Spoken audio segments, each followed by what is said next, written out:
Okay, the Sony State of Play just ended, and I'm putting up a poll right now for people to vote on their grade for it. Like A through D, I guess, because for some reason YouTube took away the fifth option for voting, so I can't put F in there. But I was going through the State of Play, looking back over my notes, because I wrote down every single thing. And tomorrow in Newswave, we'll go over everything that was shown here line by line. And there's two things I took from this. One, there were actually many games that were at least mentioned here, some announced, of course, some updated, some getting release dates, some just being shown again. So, I mean, there was a lot happening there.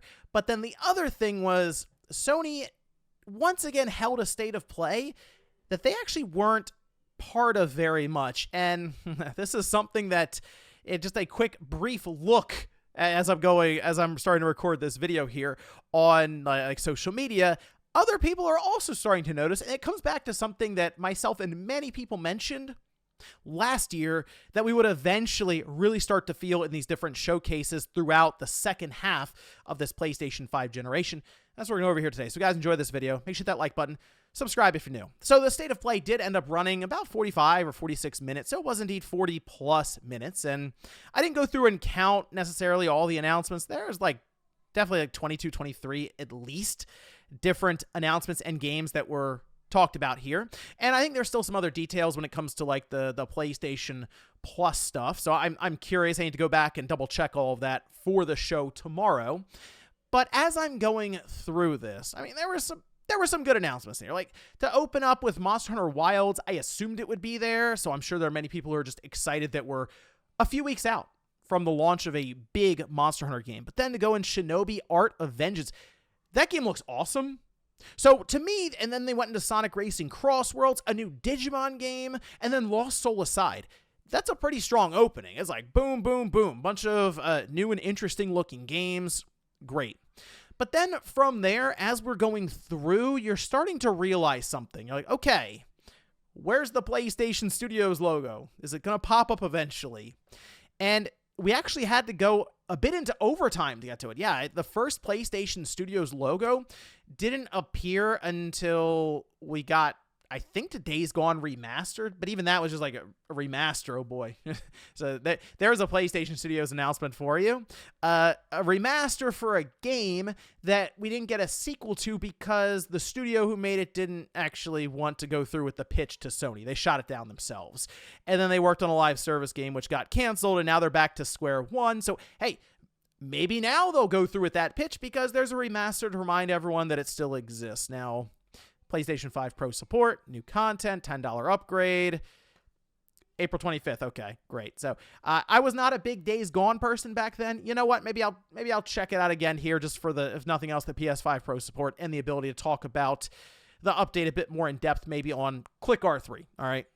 Also, Ryan's been trying to tell me, hey, you should check out Days Gone. Okay. Well, from there, I guess the big PlayStation Studios announcement is Soros. I think that's how you pronounce it, Soros. And that's from Housemarque. The thing I have to give Housemarque credit here, okay, because, of course, they ended up joining PlayStation like towards the beginning of this generation, right? And they had Returnal and stuff, and awesome game. I don't think it's sold the greatest, but I also don't think the budget was like through the roof or anything. Housemarque has been steadily building up their scope and even ability for some of these bigger AAA style games. From the start, they're describing what the roguelike kind of set up for Returnal, and they mentioned, yeah, we're taking a lot from what we learned with Returnal, and then I guess upgrading or making a new game that with some of the stuff they've learned, sure, but when they zoomed in and they saw the main character's eye, you could see like the different projectiles coming out in the pattern, and immediately I was like, okay, yeah, that's kind of bullet hell shooter setup like Returnal style, you know? So the thing I will give Housemarque credit for is they're actually on a pretty good cadence while everyone around them almost was like, live service, let's do it. At least Housemarque stuck to what they know, and they're like, oh yeah, in 5 years we'll have another game, which they are. I mean, Returnal came out 2021, this game coming out in 2026, and they're going to show gameplay later on this year. So they are now on track to release, I think, in like the first half of 2026, which would be 5 years after Returnal release. So, hey, hats off to Housemarque. I think they're going to become, I guess, one of the more reliable studios now for Sony. I don't think they're turning in something like a God of War Ragnarok or a big Naughty Dog style game and hitting like 94 plus or something. But there's that saying in sports where the best quality is availability or whatever, and that's something I think Housemarque is going to really drive home here with their releases. So even though it sounds like it's gonna be a lot like Returnal, I don't mind it. That's what they're good at. Why would you tell them to go do something else? It'd be weird. It'd be like telling a studio that's good at remaking games, like, I don't know, from Blue Point or something, to go do a multiplayer God of War game or something. Anyway, that does lead into the situation that we have here. Because as we're going through, I'm noticing that there's not a lot of PlayStation Studios announcements, and other people are noticing. And this is what we discussed last year. With all of those announcements for games that were being canceled behind the scenes, live service stuff where they were like, oh, we're going to do 12 live service games. And we know of and have at least heard of 10 or so. And just about all of them didn't make it out. They were all getting canceled. And sure, we had Helldivers, that came out. That was a success. Helldivers 2. Concord comes out, was not. But we've heard about a ton of cancellations. And that would kind of set back release schedules. And that's what we're seeing right now. It's very telling when you don't have even like Ghost of Yote there with a release date. I guess that most likely falling into the second half of this year. So that'll be interesting. Fair Games is a no-show. I was a little surprised on that. I thought they would at least have one live service game here in that vein of that, or Marathon, or Multiplayer Horizon to show here. But the fact that we keep having these state of plays and it's very little presence from Sony and PlayStation Studios is showing that this generation is kind of falling into this unfortunate rut where when they cancel games, like we hear with Blue Point, for example, or recently Bend Studio, you kind of have to reload a bit, provided the studio is staying around, which those two seem to be. And then you have to not go back to square one, but rethink what you're going to do and then go, okay, I guess in 4 or 5 years, we're ready to go again. And that does leave a gap. So let's say The Last of Us multiplayer didn't get canceled. It might have been coming out this year. Might have come out last year. And that's sort of the issue you run into in the price that you have to pay if you're like Sony.